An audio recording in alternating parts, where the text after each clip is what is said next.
Hey, we are back, yes. So much activity going on for Lucas Oil Pro Motocross in 2022, but the Twisted Tea best post show ever rolls on. Jason Weigandt, Kellen, Brauer here. We're trying to come up with a theme of our 450 classes. We wrap that up here at the Honda Fox Raceway National. And it is, 3 riders that we know have talent, 3 guys that have great style, great speed on the podium. But in a way, all 3 guys, Kellen, are guys that weren't getting the most talk or hype coming into the season. So, hey, they showed everybody a little bit.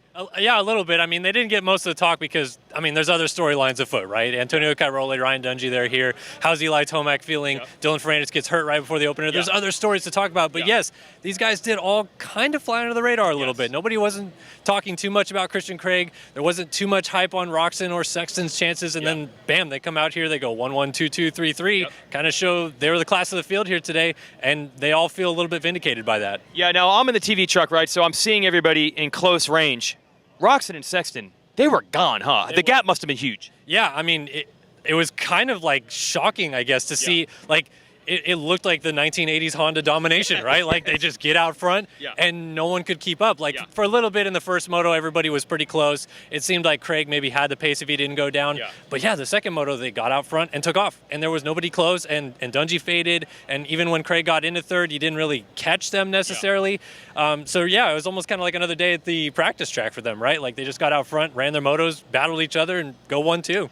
They couldn't have scripted it better. They're the title sponsor of this event because they're also celebrating their 50th year in racing. And then they introduced the 2023 bikes, including one with a retro theme to it. And then they put the retro look on the bikes this weekend to celebrate. And they go 1-2 in all 4 motos today.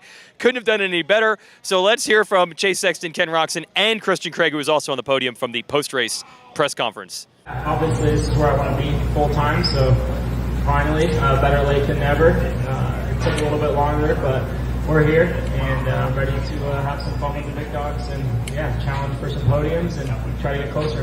Learn a little bit about yourself and the competition today? Yeah, of course. I got to ride with some our battle with some legends. Battle with Dungey both motos, Cairoli, and then had my teammate Tomac behind me that whole second moto. So it was fun.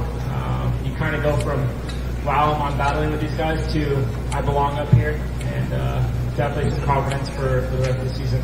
Yeah, I'm not sure if Honda's went 1-2 and 1-2 in both classes before, both motos. I don't know if that's a first or not, but it being a Honda event and 50th year for Honda and motocross this year is cool. And we had the retro theme today, which was awesome to put those guys in the top step and in both classes. And racing Kenny, I knew he was going to be tough that second moto. He was last year here. I had a really good first moto, and he went out and just destroyed everybody the second moto. So knew I had to get a good start, and I knew he was the guy I had to beat second moto. So it was cool. Like I said, we've done a lot of laps together, and it was just fun. Like I said, we're going to race each other clean, not pull any cheap stuff out there. So it was just good, clean racing. Okay, going to join Twisted Tea with Justin Bogle. Yeah, cheers. Represent the Twisted Tea Progressive HEP Suzuki team. What do you want to say about your day, bro? There's not a lot to say about my day, let's be honest. I think I went 20-20. I'm unsure of the overall. Knowing me, it's probably like a 23. So I tried, and I literally got 20. So I've been better. I've been worse, but I've definitely been better. So I got a lot of work to do. Let's do a little on-track reporting here. So every rider on the podium is like, dude, the track was sketchy. Dude, the track was sketchy. The track was tricky or sketchy. What was it like? It was tricky. It was sketchy. It was not fun. This place, honestly, is my rookie year. This track was a lot different. It was kind of fun. It was deeper. It wasn't. Now it's full blown like hard pack, edgy, high speed with those potholes and edges and stuff. Yeah. It gets dicey, man. It's tough. It's not my favorite track on the circuit by any stretch of the imagination. I'm excited to get past these first 2 in California and start migrating east because I'm not a fan of these, but man, the track today was brutal and I struggled mightily. So when those guys lapped me there at the end of the motos, I said, have at it, boys. I'm just finishing this one. I don't know how you're going that fast, but kudos because that ain't me. One of the most shocking things is that Ryan Dungey showed up today. He hasn't raced in series in 6 years. He was almost the same level that he used to be. That's nuts. Is anyone surprised? Honestly, I think everyone was selling him so short. It's Dunge, dude. If anyone is going to still be that dedicated and focused after 5-6 years of retirement, it's Dunge. Like, come on. It's Captain America. He's on a Wheaties box. Like, everyone, calm down. Just give him a couple weeks, and he's going to be on the box and battling for wins. I'm calling it here. And the 222 over there, he's also going to be gnarly. Like, everyone thinking he's not going to be, these guys aren't going to be gnarly here, they're out of their minds. Dunge lapped me both motos, so yeah, he's still gnarly. I raced the last 6 years and he didn't, so. Taking it on the chin, I like it. Hey, you ride with the Lawrence brothers, Trayman Lawrence brothers, here and there? They're pretty good, dude. Yeah, they're pretty good. Yeah, I think they did pretty all right today. Yeah. Yes. They dominated. Yeah. I think they did good. Yeah. They're fast. Okay. Yeah. It's pretty simple. They're fast. Okay. Yeah. Hey, that's why we get the experts. They make me question my future in this on the daily basis at home. So, let alone coming to the race and having that slap of the face. But yes, during the week it's tough as well. So. We appreciate the brutal honesty from Justin Bogle. You can laugh or you can cry. I'm choosing to laugh right now in front of the cameras. Tears later, maybe. Years later, you know what? When the lights go off and I'm sitting in bed, I might have to shed a couple thug tears for my his poor performance lately. But hey, we're trying, man. Okay, when you're firing off your YouTube comments at the end of this video, think that he'll be in a dark place by the time you're doing guys, that. I'm sorry. You guys can tell me I don't deserve a ride and I should quit. I feel you. I'm sorry. I'm trying. We got some guys that came down from Oklahoma to cheer for you. People still like you. I mean, somehow. It's probably because I did a no-footer on that step down thing 5 laps in a row in the second moto.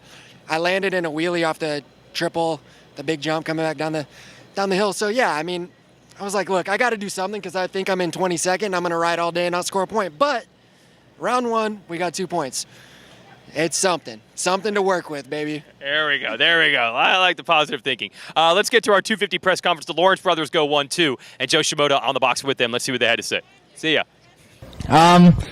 No, not really, because I mean, it's a kind of, every now and then you get a little lucky, the blind score finds an acorn, so, and those bikes are obviously pretty fast, so it also helps, but, no, I was pumped. I mean, going second on the both of the starts, I mean, that's like a whole shot for me, I feel like, because first I obviously had Justin, and at the start, yeah, like you said, I was kind of a little bit playing around, just kind of seeing where I could get him, and then found the spot. I was able to be getting him in that same spot the last, like, I think 3 races we've had there. It's kind of like my go-to spot almost with passing Justin.